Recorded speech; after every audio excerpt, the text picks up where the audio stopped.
जब विराट पुरुष के अंग में क्षोभ होता है और जीव की पाप वासना उदय होती है, तब वासना और अंग का क्षोभ इकट्ठे होने से उस स्थान में उपद्रव और कष्ट होता है। जैसे वन में बहुत वृक्ष होते हैं और उन पर गाज गिरती है तो उससे सब चूर्ण हो जाते हैं जब बिजली गिरती है, वैसे ही इकट्ठे पाप से सब इकट्ठे ही मर जाते हैं और इकट्ठे दुर्भिक्ष से कष्ट पाते हैं। जैसे किसी पुरुष के अंग पर मक्खी काटे तो उससे वह अंग कांपता है और उस अंग के कांपने से रोम भी कांपने लग जाते हैं, और जो सर्प आदि जीव कहीं डसते हैं तो सारा शरीर दुखता है, तो सब रोम कष्ट पाते हैं। अब काटा तो एक जगह पे, अब पीड़ा कैसे होती है शरीर के अंदर। वैसे ही यह जगत विराट पुरुष का शरीर है। जब किसी नगर में पाप उदय होता है तब एक रोम रूपी नगर जीव कष्ट पाते हैं। अब इनका कहने का क्या मतलब है भी, जैसे अब किसी एक जगह पे सांप ने काटा या किसी मक्खी ने काटा, उसका दर्द कैसे हमें फील होने लग जाता है ना। अब एक जगह पर जैसे पाप कहीं इकट्ठे बढ़ गए, पर अब काटा तो एक जगह पे मक्खी ने, फिर उसका और जगह पे क्यों हमें फील होता है ना, बेचैनी सी होने लग जाती है।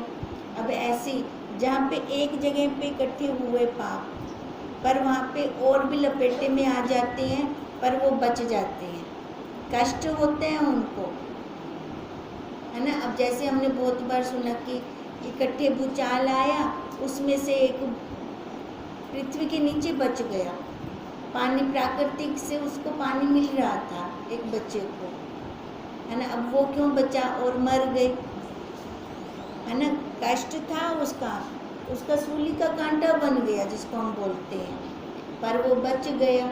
अब ऐसे कह रहे हैं, और जो सारे अंग रूपी देश में पाप उदय होता है, वहाँ पे तो एक जगह पे पाप हुआ ना, तो मक्खी ने एक जगह पे काटा पर उसका प्रभाव हुआ। कहते हैं अगर सारे अंग रूपी देश में पाप हो तो सर्प के काटने के समान विराट का सारा शरीर में क्षोभ होता है। अब एक जगह सांप ने काटा पर वो बच गया, सारे तो नहीं मर जाते, बच जाते हैं, पर जब पाप उदय हो जाता है तो वो बचता नहीं है, पूरे शरीर में क्षोभ होता है और उसके शरीर पर रोम रूपी सब जीव फिर कष्ट पाते हैं। आत्म सत्ता केवल अनुभव रूप है। अब उसका प्रश्न समझ में आया, उसने प्रश्न किया था ना, इकट्ठे बाढ़ आती है या भूकंप आता है ना। अब क्या सबके कर्म एक जैसे होते हैं। अब जिनकी पाप वासना होगी ना, जिनके पाप कर्म ज़्यादा होंगे, वो उसी टाइम उसी दुर्घटना में ख़त्म हो जाएंगे, और जिनके पाप कर्म नहीं होंगे वो थोड़ा सा कष्ट पाएंगे। थोड़े हैं पाप कर्म, थोड़ा कष्ट मिला पर वो बच गए कि प्रकृति ने उनको और मौका दे दिया। फिर उसके परमाद आत्म सत्ता केवल अनुभव रूप है। उसके परमाद से यह आपदा दृष्टि होती है। उसके परमाद से, जब हम अपने स्वरूप में नहीं बैठते, है ना, तब हमें क्या लगेगा, देखो हमारी प्रारब्ध बनी पड़ी है, ज्ञानी की भी अज्ञानी की भी, दोनों की प्रारब्ध है, पर ज्ञानी देखकर छूट जाता है। कष्ट तो उसके ऊपर भी आते हैं क्योंकि उसकी प्रारब्ध में जो है, पर वो महसूस नहीं करता, उसको अलग देखता रहता है। और अज्ञानी उसको महसूस करता रहता है, उसको बार बार दुख लगता रहता है, उसको ये लगता रहता है मेरे को ही सारे दुख देने थे, है ना, क्योंकि वो भोग रहा है उन दुखों को। और ज्ञानी उन दुखों को भोगता नहीं है, उसका उसका उपयोग करता है, वो उनको देखता रहता है अलग से। ये दोनों में अंतर है। ये अंतर कब आया? जब हमें अपने स्वरूप का प्रमाद हुआ।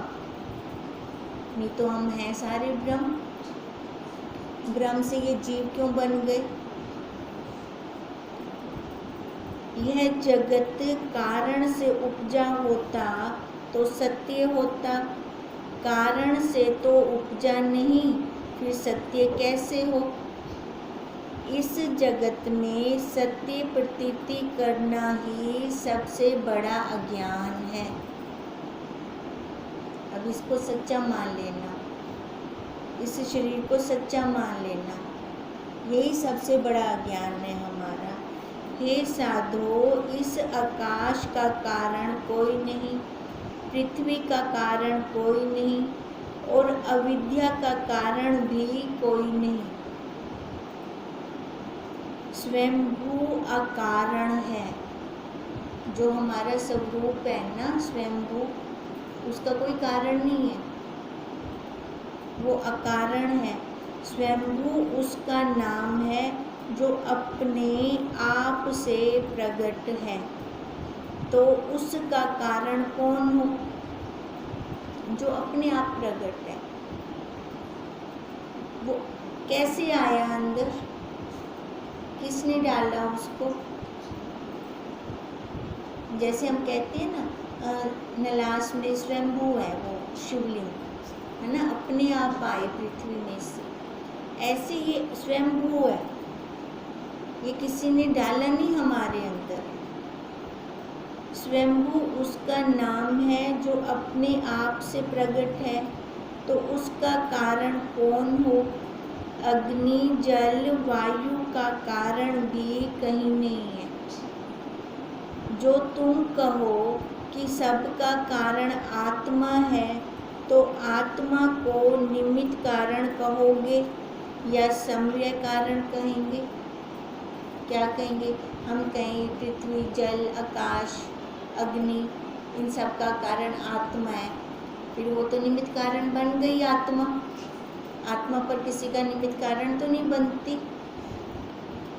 यदि प्रथम पक्ष निमित्त कारण कहिए तो नहीं बनता, क्योंकि आत्मा अद्वैत है, दूसरी वस्तु कोई नहीं, उसका जैसा कोई है नहीं। वो स्वयं अपने आप में अकेली है। अकेले भी हमें खाली समझने के लिए हम ये वाला शब्द उपयोग कर रहे हैं। जैसे गहनों का निमित्त कारण सोना है ना, उसका निमित्त कारण हो गया ना। पर ये इसका निमित्त कारण हम आत्मा को कह नहीं सकते, फिर तो आत्मा जैसा कुछ और हो गया। यदि प्रथम पक्ष निमित्त कारण कहिए तो नहीं बनता, क्योंकि आत्मा अद्वैत है, दूसरी वस्तु कोई नहीं। तब निमित्त कारण कैसे हो? यदि समव्य कारण कहिए तो भी नहीं बनता, क्योंकि समव्य कारण आप परिणाम करके कार्य होता है। अब कहते हैं अगर हम उसको समव्य कारण कहते हैं तो वो भी नहीं बनता। क्यों नहीं बनता समव्य कारण वो? क्योंकि हमें पहले ही वो कह रहे हैं उस जैसा कोई है ही नहीं। समव्य कारण से तो अब जैसे मेज और लकड़ वृक्ष है तो ये समव्य कारण हो गया मेज उसका, है ना।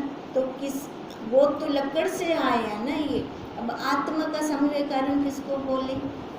किससे आई? तो इस कारण हम उसको समव्य कारण भी नहीं कह सकते, क्योंकि समव्य कारण आप परिणाम करके कार्य होता है। अब लकड़ का ये कार्य हो गया ना मेज ये। पर आत्मा अच्युत है और अपने स्वरूप को नहीं त्यागता, वो हमेशा एक रस है। जैसे पहले था वैसा अब भी है। वह समव्य कारण कैसे हो? इससे यदि आत्मा में कारण कार्य भाव नहीं तो फिर जगत किसका कार्य हो? घूम फिर के आ गए। हे अंग, जो कारण से रहित दिख पड़े उसको जानिए कि ये भ्रम मात्र भासित होता है। अब हम ये क्या कहना चाह रहे हैं? जगत है नहीं, खाली भ्रम मात्र है ना, जो भ्रम अध्यास से हमें दिख रहा है। और जो तू कहे कि कारण बिना पिंड कार नहीं होते, कहीं कारण भी होगा, तो हे अंग, जैसे मनुष्य देह को त्यागता है और परलोक जाकर देखता है तो कर्म के अनुसार सुख दुख भोगता है, पर उस शरीर का कारण किसको कहिए? अब क्या कह रही हैं? भी कारण कार्य से रहित है, ये आत्मा है ही नहीं इसका, तो इस कारण से ये जगत नहीं है। फिर कहते हैं अगर तू कहता है तो ये पिंडाकार नहीं होते, भी ये शरीर क्यों दिख रही है? फिर ये शरीर का कोई ना कोई कारण है। कहते हैं कहीं कारण भी होगा इस पिंड का, इस शरीर का। तो हे अंग, जैसे मनुष्य देह को त्यागता है ना, जब गया मर गया और परलोक जाकर वो देखता है तो कर्म के अनुसार सुख दुख भोगता है।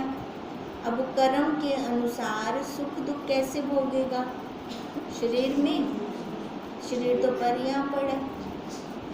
वो समझा रही है, अगर तो कहे कि आकार क्यों दिख रहा है, आकार का कोई ना कोई कारण तो होगा, पर जब हम उसका आकार यहाँ जला देते हैं फिर भी वो सुख दुख भोगता है, तो कैसे भोगता है ना? फिर हम वही कहें ना, वो बिना शरीर के, तो उसका तो कोई कारण होगा, पर जो सुख दुख भोग रहे तो वो शरीर के अंदर भोग रहे हैं ना, बिना शरीर के कैसे भोगेगा? तो उस शरीर का कारण क्या है? शरीर तो हमने जला दिया, शरीर जला दिया ना, पर फिर भी वो सुख दुख भोग रहे हैं ना। सूक्ष्म का शरीर कहाँ से आ गया? सूक्ष्म से और बनाया। ये देखो, जो हम कहते हैं स्वर्ग और नर्क होते हैं, अब किसने स्वर्ग नर्क देखा है ना? हमने कहा इस शरीर, ये शरीर में है, ये लोक है, शरीर से बाहर आ गई वो परलोक हो गया, ठीक है। अब वो सुख दुख कैसे भोग रहा है, नर्क स्वर्ग में कैसे हो रहा है? अब मान लो कई बार ऐसे होता है कि हम कुछ सब्जी बनाने लगते हैं, घी जैसे हम पहले गरम करते हैं, पता नहीं चलता कहाँ से एक मक्खी आई और उसमें चली गई। होता है ऐसे, हुआ ना? अब देखो, अब वो मक्खी कहाँ से आई? अब कहते हैं कि उतने गरम तेल दे, कढ़ाइयाँ मिल दें, नर्क की यातनाएं होती हैं। अब यही यातनाएं हैं, यही यातनाएं हैं। अब हमने तो डाली नहीं मक्खी, अपना कर्म भोगने के लिए आई, ये अब वो गरम तेल की कढ़ाइयों में से निकल रही है। अब स्वर्ग कैसे हो गया? अब जैसे हम लोग हो गए, ठीक है, मीडियम फैमिली, और जो एकदम हाई फैमिली है, जिनका बहुत अच्छा स्टेटस है, उनके लिए वो स्वर्ग है। स्वर्ग के अंदर भी राग द्वेष है, जलन तपन है, पर उस स्वर्ग का भी क्या फायदा? कोई फायदा है उस स्वर्ग का? अब हमारे लिए स्वर्ग कौन सा है? जहाँ हम बैठे हैं, यही हमारा स्वर्ग है ना, जहाँ हमारा मन एकदम शांत है, चाहे वो झोंपड़ी में ही क्यों ना हो, वही हमारे लिए स्वर्ग है। तो उस स्वर्ग के लिए हमें क्या करना चाहिए?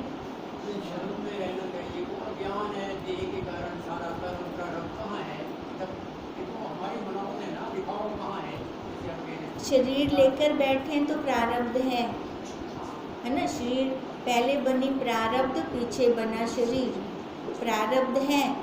पर ज्ञानी को ये प्रारब्ध आड़े ही नहीं आती। क्यों नहीं आती? अज्ञानी को आड़े आती है ना। तो बात वही आ गई कि ज्ञानी विचार में रहता है, असंग देखता है, इसको अपने से अलग करके देखता है। जब अपने से अलग करके देखते हैं तो प्रारब्ध किसकी है? शरीर की। स्वरूप में तो है ही नहीं, उसमें तो है ही नहीं। तो शरीर की प्रारब्ध है, वो देख रहे हैं जैसे हम दूसरों को देखते होते हैं, इसलिए वो हमेशा शांत रहता है, संतोष में रहता है, आनंद में रहता है वो। अब यही बात कह रही हैं कि इस आत्मा का कोई कारण कार्य नहीं है। जैसे मनुष्य देह को त्यागता है और परलोक जाकर देखता है तो कर्म के अनुसार सुख दुख भोगता है, पर उस शरीर का कारण किसे कहिए फिर? है ना, उस शरीर का कारण हम किसको बोलें? वह तो कारण से नहीं उपजा, खाली भ्रम मात्र है। या फिर जैसे हमें स्वप्न के अंदर बता जाते हैं तो उस शरीर का कारण हम किसको कहें? स्वप्न में हमें कोई आकाशवाणी तो नहीं होती कि हमारे पिताजी बोल रहे हैं, शरीर के समेत आते हैं ना। तो उस शरीर का कारण हम किसको कहें? वैसे ही यह भी भ्रम मात्र जानो, जो ये दिख रहा है सामने, जितना ये जगत है, जितना ये दिख रहा है, ये सारा भ्रम मात्र है। जैसे स्वप्न में जो नाना प्रकार के आकार प्रकट होते हैं वे किसी कारण से नहीं उपजते, और जैसे आकाश में तरवर और रंग जो दिखते हैं वे भी भ्रम मात्र हैं। अब स्वप्न हम देखते हैं, कौन से कारण से देखते हैं? सारे आकार होते हैं स्वप्न के अंदर, और आकाश के अंदर कभी कुछ दिख रहा होता है, कभी कुछ दिख रहा होता है। तो बुद्धि में तो दृढ़ है ये भ्रम में। कहते ऐसे तू ये दृढ़ कर कि जितना तू देख रही है ये सारा भ्रम है, खाली ये तेरे को प्रतीति हो रही है कुछ नहीं। वैसे यह जगत भी भ्रम मात्र है। जैसे बालक को अन्न होता बेताल दिखता है और उससे वह भयभीत होता है, वैसे ही यह जगत भी अन्न होता दिख रहा है स्वरूप के परमार्थ से। एक हम अपना असली काम तो करते नहीं। हमारा अपना काम क्या है?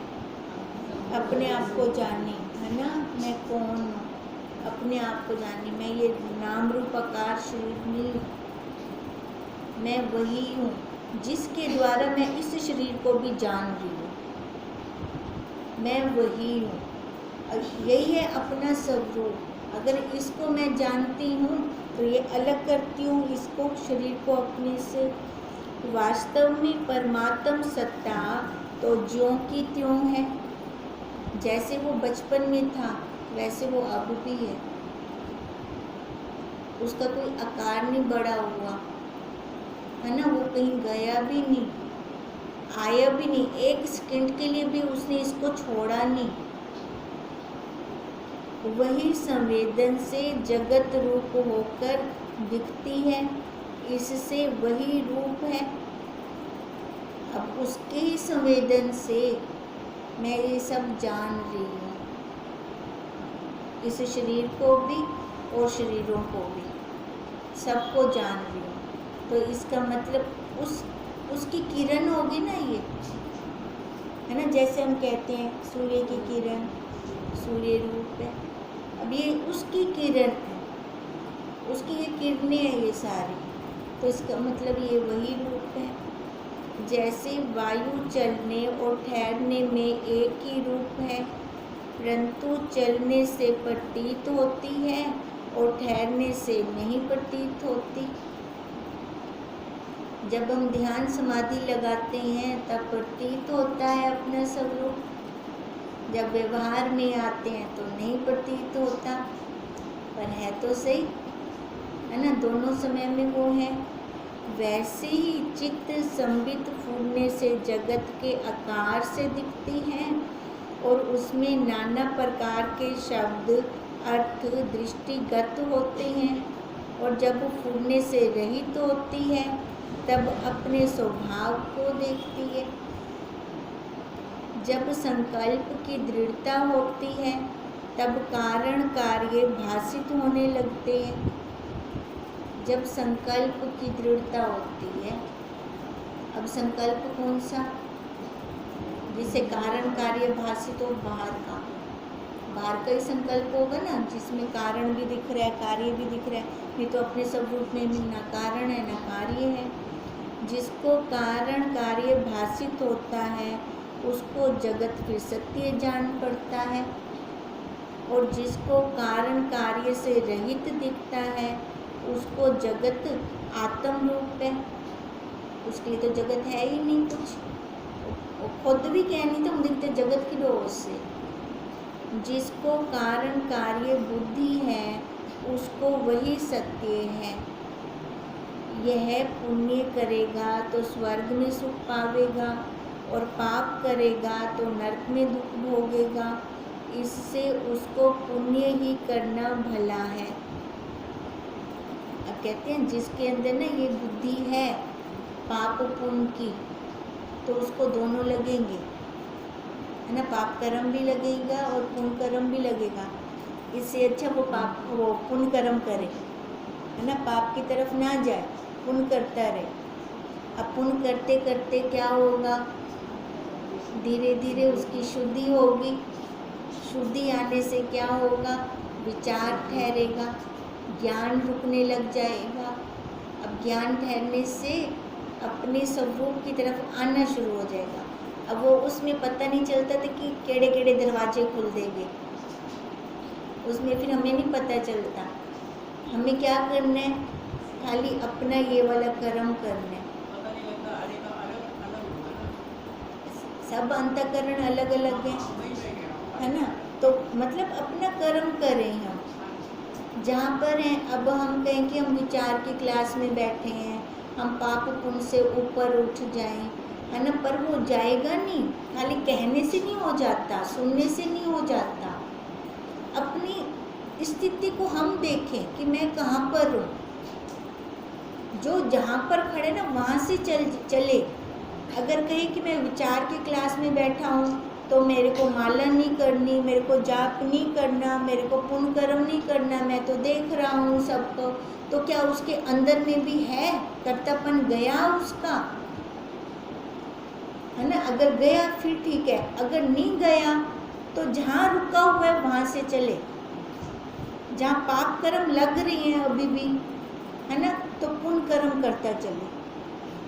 पुण्य कर्म करते करते करते अपने आप रास्ता खुलता जाएगा, पर रुकना नहीं है ना। ज्ञानी की उपाधि की स्टैंप लगाकर नहीं बैठ जाना।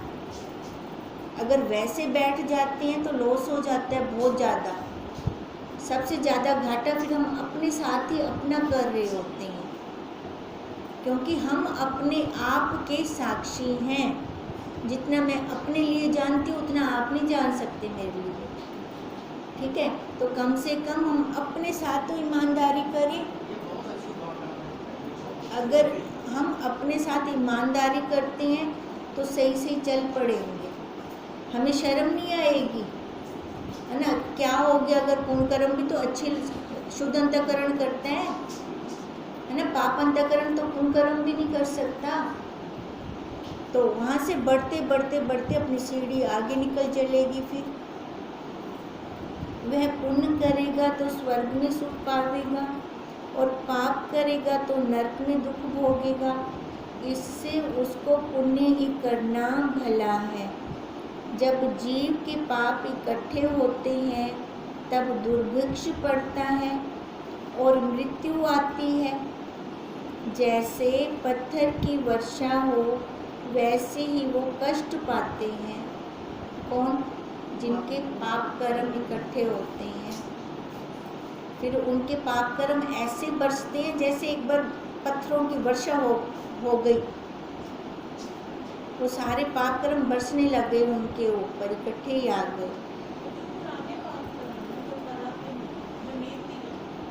देखो हम अभी भी कर्म कैसे कर रहे हैं, प्रारब्ध वाले तो हैं ही हैं, है ना। अब तो कहते हैं नाल दे नाल ही फल मिलन शुरू थी वेंदा है। अगर मान लो हमें साथ के साथ फल मिल रहा है तो बहुत अच्छा है ना, क्योंकि हमारा अभी यहाँ निबड़ जाएगा, सस्ते में निबड़ जाएगा।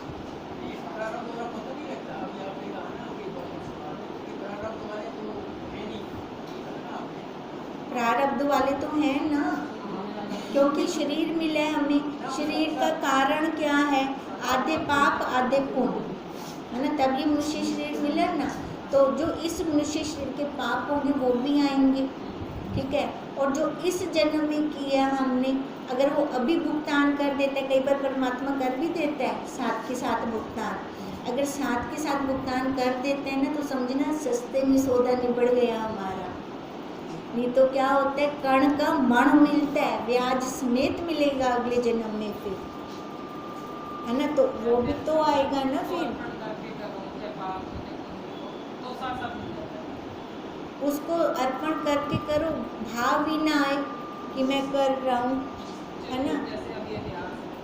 मतलब अगर हमारे अंदर भाव नहीं आता मैं पने का, उसमें हम कितनी बार बोलते हैं, जैसे राजा जनक अपराधियों को सजा भी तो देते थे, है ना। जो अच्छे लोग थे उनको पुरस्कार भी तो देते थे, तो उनके क्या पाप कर्म बनते थे जब अपराधियों को सजा देते थे? तो नहीं ना, क्योंकि वो कर्तापन से नहीं करते थे वो कुछ भी, ना उनके पाप बनते थे ना पुण्य बनते थे। तो अगर ऐसे रहकर हम कर्म करें तो हमारा कुछ नहीं बनेगा, ना पाप बनेगा ना पुण्य बनेगा, हम यहीं खाली होते जाएंगे, है ना। और अगर गुरु का ज्ञान हमारे साथ है तो हमारा विचार भी चलेगा साथ के साथ।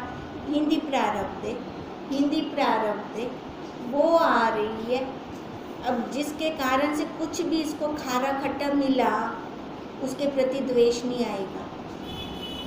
सबसे बड़ी बात तो यही है, क्योंकि उसका शुक्राना निकलेगा।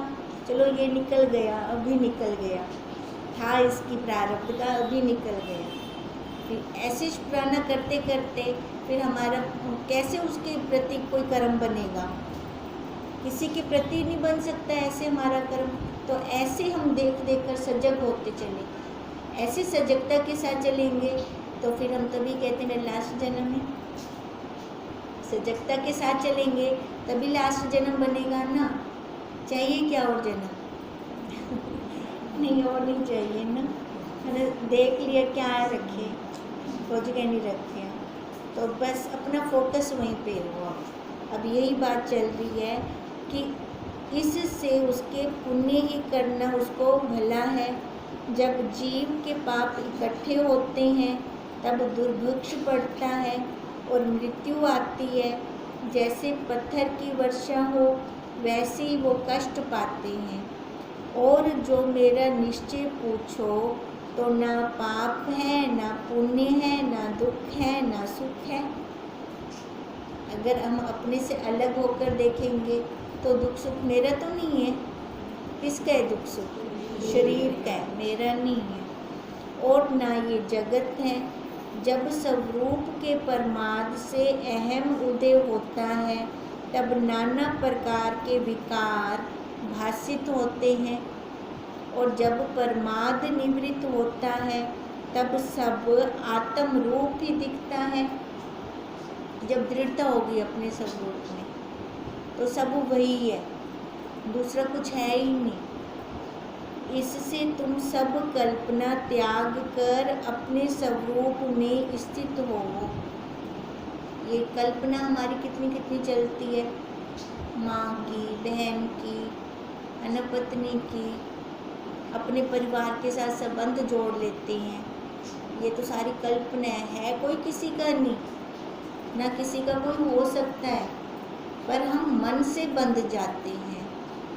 कहते हैं इन सब को त्याग करें तब सब संशय मिट जाएंगे। अब संशय कौन से? मैं कौन हूँ, कहाँ से आया हूँ, है ना, ये जगत क्या है, ये सारे संशय तब खत्म हो जाएंगे। जब हम अपने आप में बैठ जाएंगे। इति श्री योग विशिष्ट निर्वाण प्रकरण स्वपन विचारों नाम 237 सर्गा समापत। ओम तम नम